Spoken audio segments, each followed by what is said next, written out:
Hi everyone, welcome to my channel Initial Solution. In this tutorial, I'm going to show you how to highlight duplicates in Excel. So open an Excel sheet. Here, let's say we have some duplicates. Make some more duplicates too. Copy and paste here. Okay, let's say we don't know where is the duplicates are.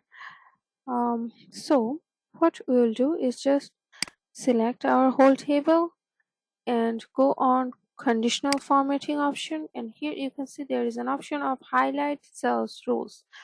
Click on it and come below. Here are duplicate values option and values with there are some options with the colors you want to you know um, make them highlighted.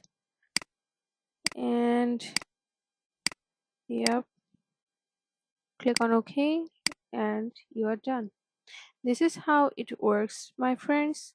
Hope this video helps you. If it does, then please like, comment and share this video. Subscribe to our channel and don't forget to press the bell icon to get more videos like this. Thanks so much for watching, guys. Bye bye.